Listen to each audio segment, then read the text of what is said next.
Buenos días, que el Señor les bendiga. Nuevamente es un gusto estar con ustedes. Quisiera pedirles que abrieran sus Biblias en el Salmo 120. Y mientras buscan el Salmo en sus Biblias, quisiera invitarles a inclinar su rostro donde se encuentran y acompañarme en esta oración. Señor y Padre, que estás en el reino de los cielos, quiero suplicarte, bendito Señor, que seas tú el que hable a nuestras vidas y que nos permitas honrarte en todos nuestros caminos. Permite, Padre, que tu palabra traiga aliento, esperanza, pero sobre todo, Señor, dirección para nuestra vida. Te suplicamos esto en el nombre de Cristo Jesús. Amén. Voy a darle lectura al Salmo 120 del verso 1 hasta el 7. Dice: A Jehová llamé estando en mi angustia y él me respondió. Libra mi alma, oh Jehová, de los labios mentirosos y de la lengua fraudulenta. ¿Qué se te dará o qué te aprovechará, oh lengua engañosa? Afiladas flechas de guerrero con brasas de retama. Ay de mí, que soy peregrino en Mesec y habito en las tierras de Kedar. Mucho tiempo he habitado sola mi alma con los que me aborrecen la paz. Yo soy pacífico, pero cuando hablo, ellos me hacen la guerra. En febrero del 2002, los ojos del mundo se centraron en una ciudad de los Estados Unidos, Salt Lake City. Está ubicada en el estado de Utah. Se estaban realizando los Juegos Olímpicos de invierno. Por supuesto, y normalmente eso sería suficiente para llamar la atención y provocar discusiones. De hecho, hubo un escándalo previo a la selección de esta ciudad porque se descubrió que algunos miembros del Comité Olímpico Internacional habían recibido costosos regalos para aceptar la candidatura de esta ciudad. Pero esa semana en particular, ya en los Juegos mismos, el drama se intensificó aún más debido a la controversia sobre el juicio de la competencia de patinaje por parejas. Creo que todos estamos familiarizados con esa historia o tal vez no la recuerdes. Sin embargo, quiero recordarles, el equipo canadiense patinó un programa impecable. La multitud se puso de pie y grita 666, es decir, el 6 que se le da como calificación máxima para los realizadores de esta disciplina. Los comentaristas de televisión afirmaban que con toda confianza que seguramente el equipo canadiense había ganado el oro. Pero a medida que llegaban las puntuaciones, la alegría se convirtió en incredulidad. 5 de los 9 jueces habían puntuado o habían dado una calificación a los canadienses por debajo de la calificación que el equipo ruso tenía. La incredulidad se convirtió en indignación cuando uno de los jueces, el juez francés, revela que había sido presionado para votar por el equipo ruso, a cambio de un voto a favor de la selección francesa en el evento de baile sobre hielo. El resultado había sido manipulado. La solución estaba lista y a partir de entonces la historia cobró vida propia. Las acusaciones comenzaron a volar de un lado para otro, datos de corrupción y de intercambio de votos entre los jueces. La delegación canadiense exigió una investigación a fondo. La credibilidad del patinaje olímpico e incluso de los juegos mismos estaba en peligro. Y finalmente, el viernes de esa semana, el presidente del Comité Olímpico Internacional anunció que se otorgaría una segunda medalla de oro al equipo canadiense. Es decir, en ese año, en esos Juegos, hubo 2 medallas de oro. Este incidente muestra que incluso en los Juegos Olímpicos, que supuestamente representan los ideales del deporte y del juego limpio, se enfrentaron al hecho de que este mundo no es lo que debería ser. El pecado y la maldad pueden echar a perder incluso aquellas cosas que se supone son puras y sin mancha. Todo lo que tienes que hacer es leer el periódico o ver las noticias para darte cuenta que ninguna área de la actividad humana está exenta de esto. Contamos con ejecutivos de empresas que engañan y maltratan a sus empleados, corredores de bolsa que roban a sus clientes, políticos que abandonan los principios y hacen lo que creen que les hará reelegirse, mecánicos de automóviles que te cobran por reparaciones falsas, médicos, hospitales que anteponen las ganancias a la vida humana. Incluso en la iglesia no nos hemos salvado, como hemos visto en algunas noticias sobre la mala conducta de representantes religiosos. En 1991 salió una película llamada Gran Cañón. En esa película, un abogado acomodado intenta evitar un embotellamiento desviándose de la autopista y pronto se pierde en una parte muy peligrosa y desconocida de esa ciudad. Su auto se descompone, es de noche y aunque logra llamar a una grúa, para cuando llega su costoso auto está rodeado por pandilleros. Claramente planean tomar el auto por la fuerza y posiblemente dañar al propietario en este proceso. Entonces, en ese momento llega el conductor de la grúa, un hombre llamado Simón en la película, interpretado por Danny Glover. Ante las protestas de los pandilleros, Simón les dice, hace lo siguiente, engancha el auto a la camioneta, a la grúa, y luego Simón hace algo inesperado. Le pide al líder de la pandilla que los deje ir. Y le dice, tengo que pedirte un favor. Déjame seguir mi camino aquí. Este camión es mi responsabilidad y ahora que el coche está conectado a la grúa también es mi responsabilidad. Y luego continúa. Hombre, se supone que el mundo no funciona así. Quiero decir, tal vez aún no lo sepas. Se supone que debo hacer mi trabajo sin tener que preguntarte si puedo. Se supone que este tipo puede esperar que su auto lo reciba sin que lo estafen. Se supone que todo tiene que ser diferente de lo que lo es. Esta frase, se supone que todo es diferente de lo que es. Esto es muy cierto. Pero vivimos en un mundo en el que la sabiduría y la prudencia exigen que consideremos a todas las instituciones como potencialmente corruptas. Un mundo en el que no podemos asumir la integridad de nadie con el que nos encontremos. Un mundo en el que siempre debemos ser conscientes de la necesidad de protegernos contra abusos, contra la explotación, ya sea física, legal, financiera o emocionalmente hablando. De alguna manera, la mayoría de las veces nos las arreglamos bastante bien. Compramos, si es posible, un seguro, buscamos el consejo de amigos antes de elegir un médico o un mecánico, compramos una casa en un vecindario agradable y aparentemente seguro. Hacemos todo lo que podemos para minimizar la posibilidad de ser víctimas en este mundo, pero aún así, en el fondo de nuestra mente sabemos que se supone que las cosas no deberían de ser así. No importa lo bien que hayamos aprendido a afrontar estas circunstancias, algo dentro de nosotros nos grita, algo muy dentro de nuestro corazón anhela un lugar donde nada de esto sería necesario. Y de eso se trata este mensaje, nuestro viaje sobre nuestro peregrinaje en este mundo hacia ese lugar donde nada de esto va a ser necesario. En medio del libro de los Salmos, en el Antiguo Testamento, existe una colección de 15 salmos, que inician en el Salmo 120 y terminan hasta el Salmo 134, que son etiquetados como cantos de ascenso o cánticos de ascenso. Los intérpretes lo difieren en cuanto al significado de esta clasificación. Cánticos de ascenso. ¿A qué se refiere? Pero creo que la mayoría de los que interpretan esta sección, estudiosos de la Biblia, están de acuerdo que estos salmos eran cantados cuando los viajeros, los peregrinos, realizaban su viaje hacia Jerusalén para 3 fechas a las cuales todo judío estaba invitado y tenía que asistir. La primera de ellas era la fiesta del Pentecostés. Esta ocurría en el verano. La fiesta de los tabernáculos, la que ocurría en el mes de otoño, y la fiesta de la Pascua, que se daba en la primavera. 3 veces al año, todos los judíos que observaban la ley dejaban sus hogares, sus granjas, sus pueblos, sus aldeas y peregrinaban hacia Jerusalén para participar en estas fiestas religiosas. Mientras viajaban, estaban literalmente ascendiendo, debido a que Jerusalén era el punto más alto de la región de Palestina. Estaban literalmente viajando hacia arriba y también estaban ascendiendo espiritualmente. Quiero que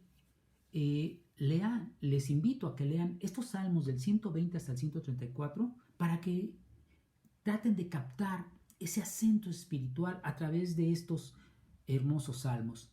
Mi propósito es que podamos preparar nuestro corazón, ayudarnos a ascender a Dios en adoración mientras recorremos este mundo como peregrinos, viajando a otra tierra, una tierra a la que pertenecemos tú y yo.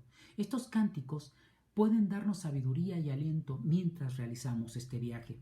La Biblia está llena de recordatorios de que, como dice un antiguo canto, este mundo no es nuestro hogar. Dios nunca tuvo la intención de que estuviéramos completamente satisfechos con esta vida. Dios nunca tuvo la intención de que nos sintiéramos cómodos en esta tierra. Por el contrario, debemos considerar este mundo como un lugar de residencia temporal. Sí, una residencia temporal. Una región por la que estamos viajando en el camino hacia nuestro verdadero hogar. Hay una buena razón para esta sensación que tenemos de que las cosas aquí no son como deberían de ser. Es porque tú y yo, como hijos de Dios, no pertenecemos a este lugar. Somos extranjeros, extraños en este mundo. Fuimos hechos para la vida en otro lugar. Nuestra vida aquí es el equivalente espiritual de estar en una carretera y vivir con maletas. Nunca sentirnos del todo asentados en un lugar. Nunca estar del todo a gusto con el entorno en el que estamos. Ya sabes, como cuando vas de vacaciones. No importa cuán bello sea el paisaje, no importa cuán lujoso sea el alojamiento, no importa cuán agradable sea el clima, tarde o temprano te cansarás y solo quieres regresar a casa. Y para el cristiano, el hogar, nuestro hogar, es el cielo. En Filipenses 3:20 Pablo escribió: pero nuestra ciudadanía está en el cielo y esperamos ansiosamente un Salvador de allí, el Señor Jesucristo. Somos, como hijos de Dios, extranjeros y residentes ajenos a este lugar. Somos expatriados, ciudadanos de otro país. Miren, Pedro en su primera carta, en el capítulo 2, verso 11, escribió lo siguiente: queridos amigos, les insto como extraños y extranjeros en el mundo a que se abstengan de los deseos pecaminosos que luchan contra su alma. En otras palabras, no te comportes como los ciudadanos de este mundo, no hagas las cosas que ellos hacen, porque tú no eres uno de ellos. Te repito, no te comportes como los ciudadanos de este mundo y no hagas las cosas que ellos hacen, porque no eres uno de ellos. El escritor de Hebreos, en el capítulo 11, del verso 8 al 16, escribió: las personas que dicen tales cosas demuestran que buscan un país propio. Si hubieran estado pensando en el país del que se habían ido, habrían tenido la oportunidad de regresar. En cambio, anhelaban un país mejor, uno celestial. Por tanto, Dios no se avergüenza de ser llamado el Dios de ellos, porque les ha preparado una ciudad.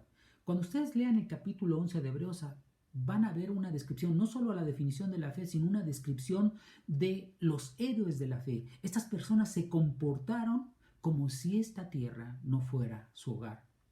Quiero comentarles de un documento antiguo, particularmente del siglo II, llamado Epístola de Diogneto. No es un libro apócrifo.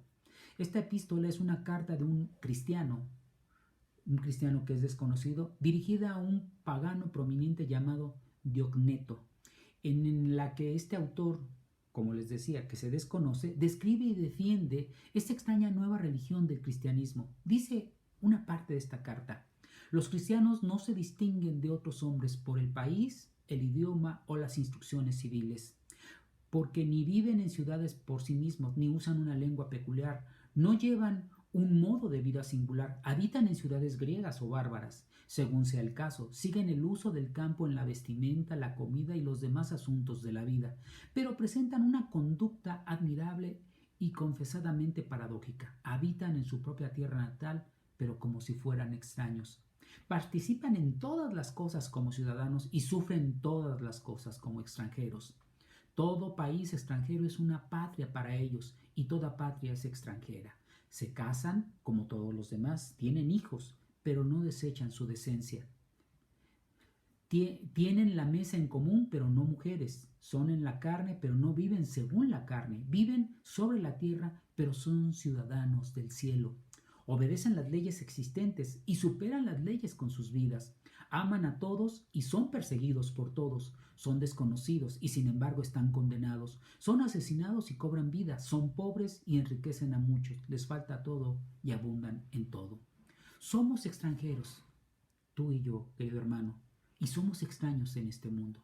Peregrinos en camino a otra tierra. Ahora bien, hay dos formas en que nuestra condición de peregrinos puede causarnos problemas. La primera forma es que si olvidamos quiénes somos y empezamos a sentirnos cómodos en este lugar, empezamos a divertirnos. Nos olvidamos del lugar al que nos dirigimos y comenzamos a pensar en esta vida, en este mundo, como nuestro hogar.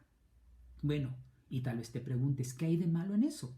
El peligro es que con el tiempo nos volveremos como nativos. Nos instalaremos, nos adaptaremos, empezaremos a acomodarnos a las costumbres locales y antes de que te des cuenta, nos pareceremos, no pareceremos más ciudadanos del reino de Dios en absoluto. Nos pareceremos a este mundo. Nuestros valores, actitudes y estilos de vida se vuelven virtualmente indistinguibles de los que nos rodean, incluso de aquellos que no profesan ninguna lealtad a Cristo. Este es un peligro muy real para todos los creyentes y Pablo nos advierte en su carta a los Romanos en el capítulo 12, verso 2 en particular. Él dice, no os conforméis a este siglo, sino transformados por medio de la renovación de su entendimiento. Dicho de otra manera, no se conformen más al modelo de este mundo, sino sean transformados por la renovación de su mente. En otras palabras, no te sientas demasiado cómodo. No empieces a pensar que perteneces a este lugar. Sigue moviéndote en dirección a tu hogar.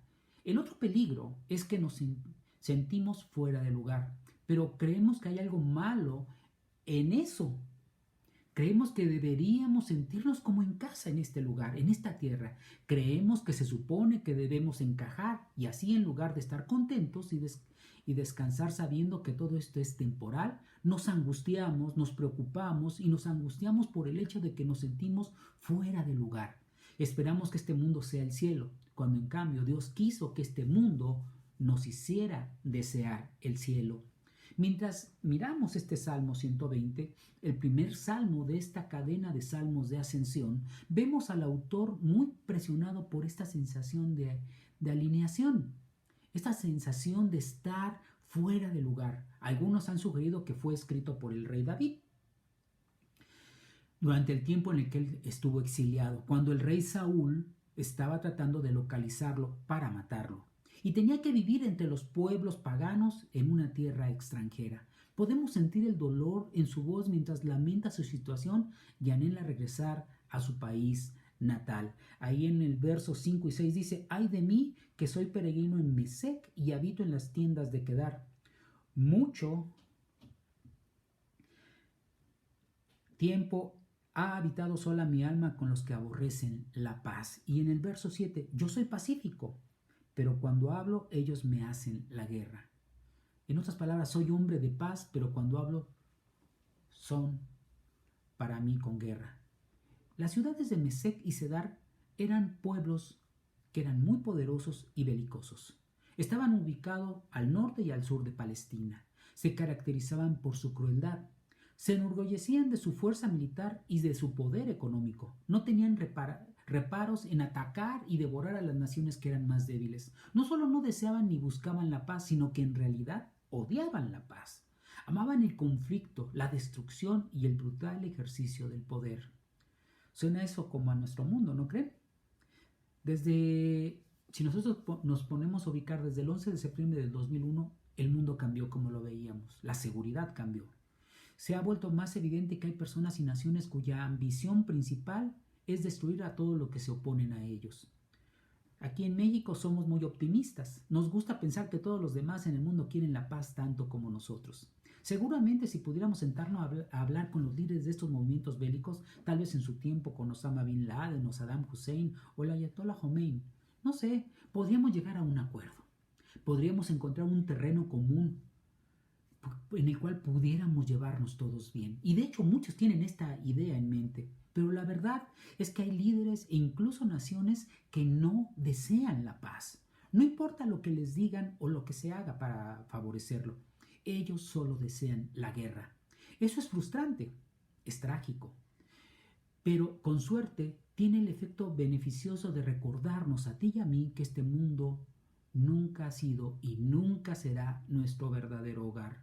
Nunca habrá paz en la tierra hasta que el Señor Jesucristo regrese. Siempre va a haber conflicto, guerras y agresiones militares.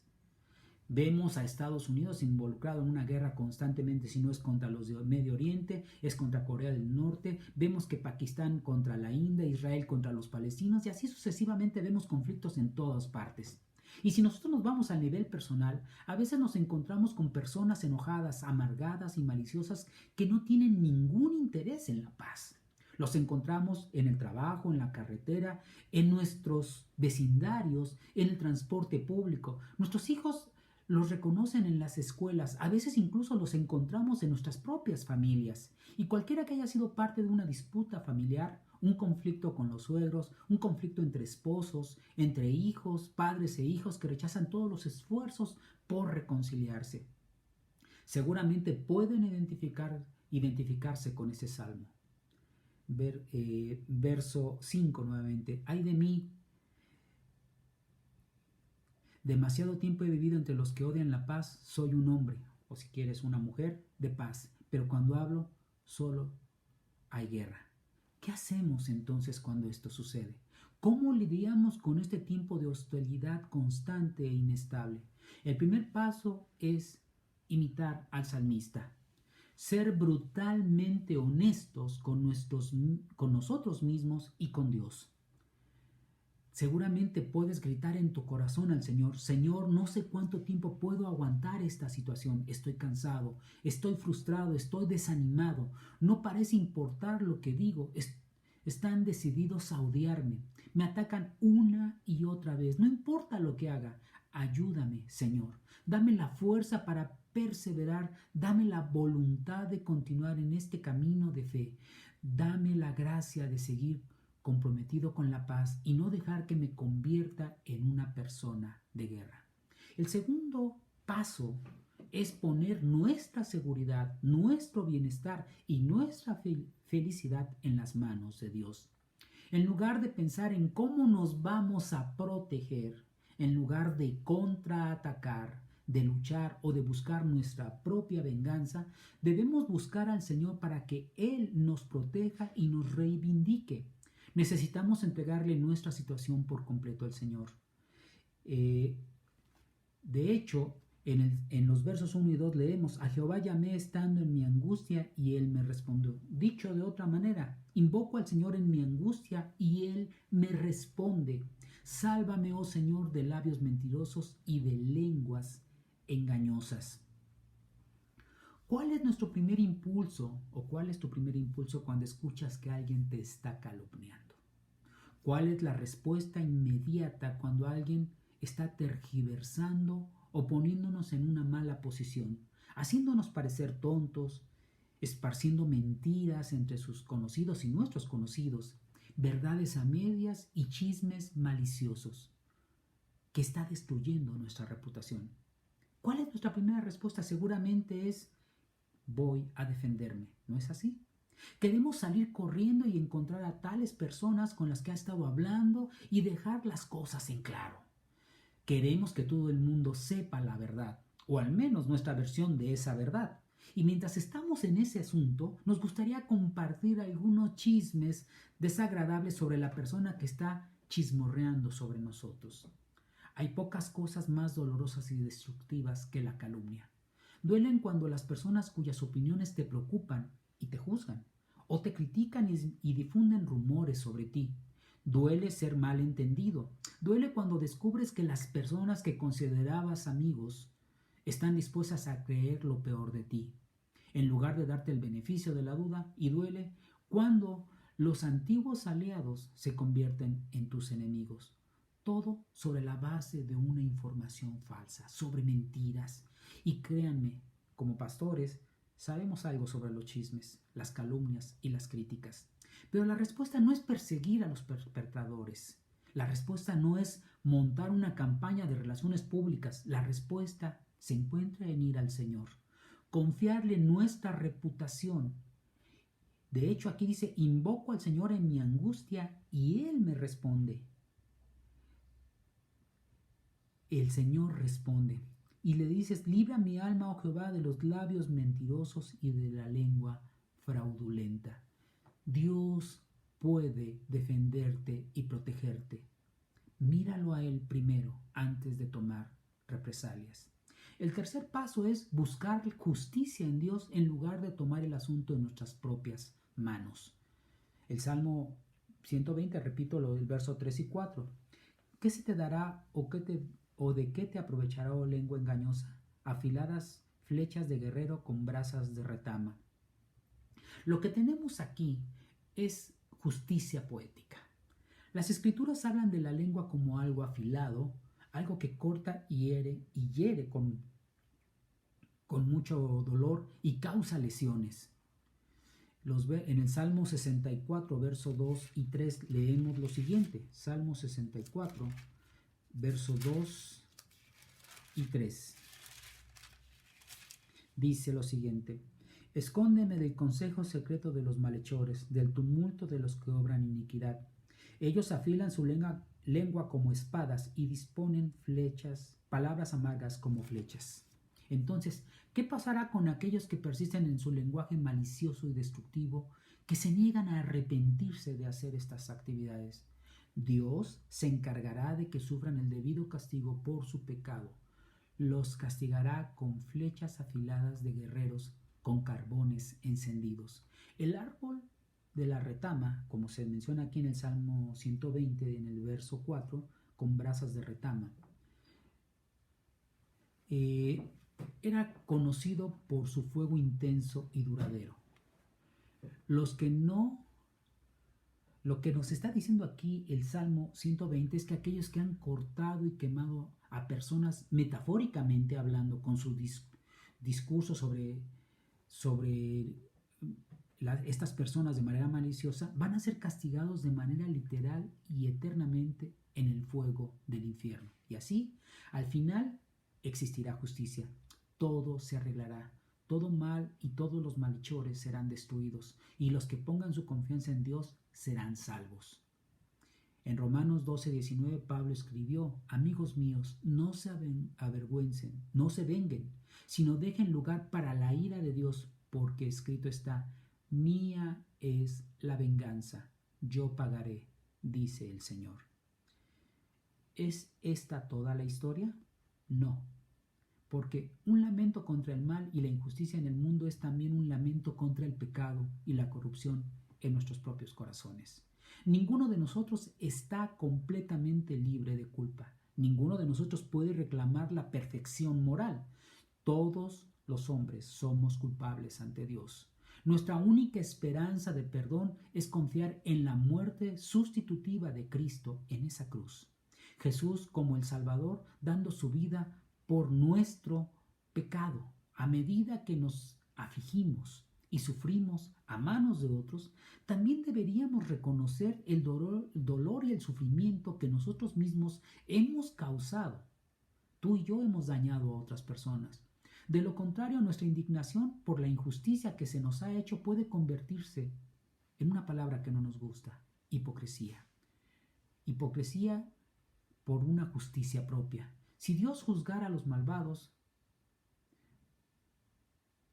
también estaríamos nosotros incluidos. Pero es solo por su gracia que tú y yo escaparemos del juicio y el castigo. Solo por la fe en Cristo Jesús seremos perdonados.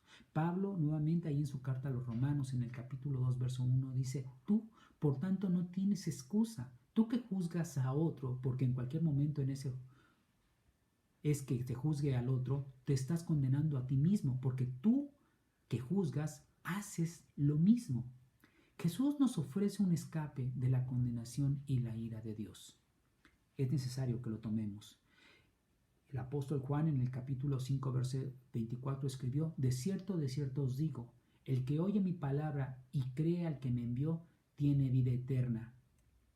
Y no viene a juicio, sino que de muerte a vida ha pasado. Entonces, para terminar, ¿qué podemos sacar de este primer salmo de ascensión, de este Salmo 120? Primero, este mundo no es nuestro hogar. Por lo que no debería sorprenderte que tu corazón se duela por el dolor que encuentras en este viaje. Tú y yo fuimos creados en Cristo Jesús para un lugar mejor. Dice la Escritura que somos una nueva creación. Y por la gracia y por el poder de Dios vamos a alcanzar ese destino. En segundo lugar, Dios es nuestro protector y proveedor. No importa cuán profunda sea la herida que tengas, no importa cuán injusto sea el trato, Dios se hará cargo de nuestra causa. Él nos defenderá, cuidará de nosotros y nos consolará en su tiempo y hará todo bien. Esta parte es la más difícil, tenemos que esperar en Dios. Y el tercero, que nuestra única esperanza de supervivencia espiritual es clamar a Dios en oración, para buscarlo y seguirlo de todo corazón. Ninguna otra persona puede salvarte o nos puede salvar. Ningún otro tiene el poder para liberarnos. Él, Dios, es el único que puede llevarnos a salvo a ese lugar eterno, a nuestro hogar celestial, a nuestra casa. Depositemos nuestra confianza total y completamente en Dios, en su carácter, en lo que es Él y en lo que Él puede hacer por ti y por mí. Mi pregunta para ti al final de este sermón: ¿confías en Dios? Y es más, ¿crees que Dios es capaz de hacer lo que te promete? El Señor dice que Él tomará tu causa y Él habrá de bendecirte. Él habrá de librar tu alma de los labios mentirosos y de la lengua fraudulenta. Eso es lo que dice en el verso 2. ¿Le crees a Dios? Esta es una decisión importante acerca de tu actuar. Yo sé que hoy en día, debido a estos más de 6 meses de confinamiento, las circunstancias dentro del hogar se han complicado. En algunos hogares hemos escuchado, por medio de las noticias, de la violencia que se está dando dentro del hogar, de las circunstancias difíciles, de los conflictos y de los problemas que da. Desgraciadamente, no sabemos cuándo va a terminar de manera definitiva este confinamiento. Sin embargo, es una realidad que necesitamos depender de Dios. ¿En quién estás depositando tu confianza? ¿En quién estás confiando para tu protección? Esas llamadas a esos teléfonos de seguridad a veces no tienen el mejor resultado para ninguno de nosotros.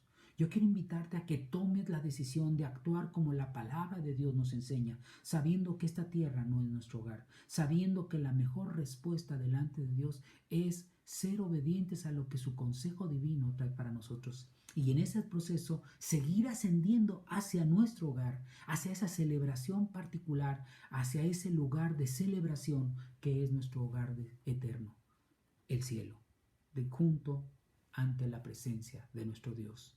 Así es que hoy quiero invitarte que si hay algo que tú quieras confesarle a Dios, si hay algo que tú quieras dejar en las manos de Dios, tomes un tiempo para orar delante de Dios y decirle a nuestro Señor cuán importante es para ti el que Él tome tu causa. Este mundo no es nuestro hogar. Dios es nuestro único y suficiente protector y proveedor. Él es nuestra única esperanza de supervivencia espiritual y por lo tanto necesitamos clamar a Él en oración. Vamos a inclinar nuestro rostro. Señor y Padre que estás en el reino de los cielos, hoy venimos ante ti reconociendo que tú eres el dador de vida. Señor, sabemos que esta tierra no es nuestro hogar. Para algunos ahorita ha sido un tiempo difícil y de aceptación y de adaptación en medio de circunstancias adversas. Hoy, bendito Padre, te decimos, Señor, que confiamos en quién eres tú y en lo que tú nos ofreces hacer por cada uno de nosotros. Quiero suplicarte, bendito Dios, que tu bendición sea derramada en la vida de cada uno de mis hermanos que hoy me escuchan. Suplicarte, Padre, que obres un milagro en nuestra vida, que nos permita, Señor, entender cuán importante es aprender a confiar en quién eres tú como nuestro protector y nuestro proveedor. Sé que para algunos ha sido un tiempo difícil, hay inseguridad, hay violencia, hay carencia, Señor, pero sabemos que tú eres nuestro protector y también eres nuestro proveedor. Señor, confiamos en tus promesas, confiamos en quién eres tú y te pido en el nombre de Jesús que la presencia de tu Espíritu Santo llegue a los hogares de tu pueblo y traiga bendición en medio de la circunstancia que cada uno está viviendo. Te pido esto, Señor, en el nombre de Cristo Jesús, a quien damos también el honor y la gloria que merece. Amén. Nuevamente, gracias hermanos. Les invito a que la próxima semana nos acompañen y que el Señor les bendiga. Y hasta pronto.